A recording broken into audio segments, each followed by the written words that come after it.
It is not often that a poem of linguistical beauty of such a high caliber that it would make even the Grecians cry is crafted by a master wordsmith in the modern day.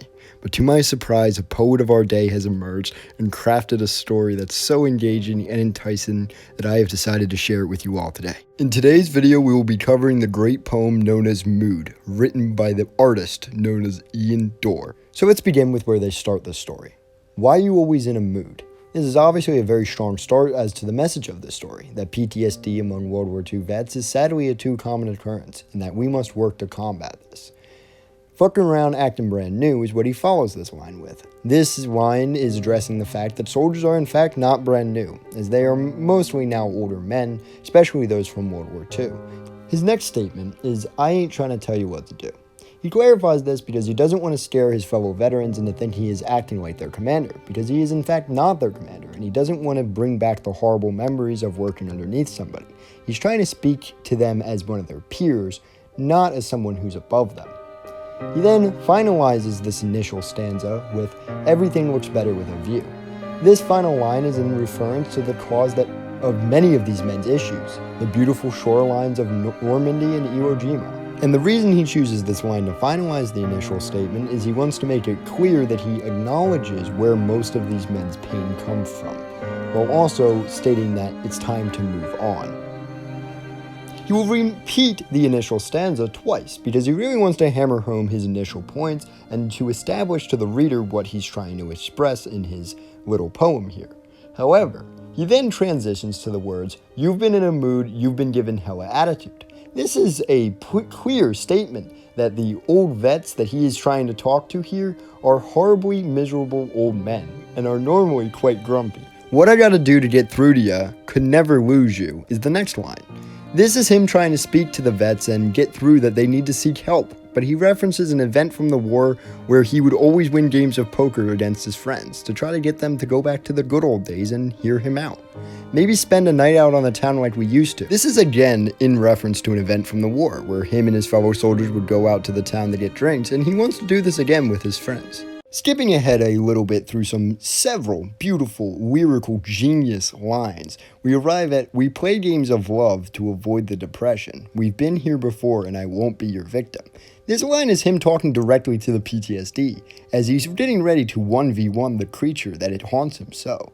And he really wants to acknowledge to the vets that he's trying to talk to that, yeah, you too can 1v1 your PTSD and you too can overcome it. It's really a hopeful line and is something that is inspiring out of the great genius that is Ian Dior. Another line we have to consider from the great Ian Dior here is, "I can never get attached whenever I start to feel I unattached." This is referring to the arm he lost on the beaches of Normandy and how because of the loss to his body he has felt issues in his personality, and how he's trying to sympathize with the many other vets who have lost other limbs during the war.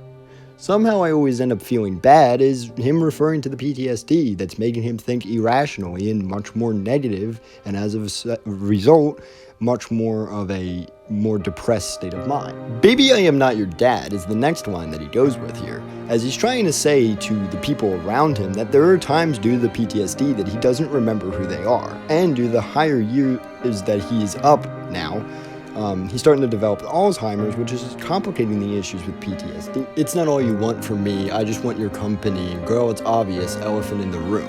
These lines are all referring to the fact that because of the fact he's not in the army anymore, he no longer has a lot of the friends he had from those days, and he just wants some company in his final days on Earth. We segment from there into, "And we're a part of it, don't act so confused, and you love starting it, now I'm in a mood. Now we arguing in my bedroom." This is referring to a very common situation among vets who are sadly arguing with their spouses who cannot understand the traumas that they went through while at war, and that the PTSD that surrounds them is something they can't control. He's trying to address this situation in the song while also relating it back to his own situation by putting these two things in the same stanza. While Ian Dior is a master of crafting an elegant story and an important message in this song, I sadly do not have all the time of day to cover every single detail. So I'm going to cover one last line that I think really does highlight his genius.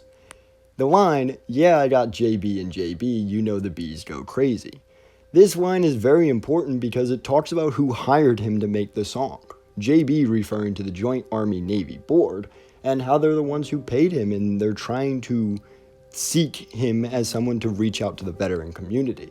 And the bees going crazy is a not so nice way for him to refer to the veterans that are trying to listen to his song. I think this is an important line because it's much like in the military, having a strong man attitude where you have show no real weakness is what he's going with here by calling everyone who's around him a bee. But that's all I think of for today. I hope you guys enjoyed this video, and I hope you really take the moment to acknowledge the master songwriter, poet, man that is Ian Dior. I mean, he's a legend, and you really should take some time and listen to his work. Until next time, this has been Christopher Beast.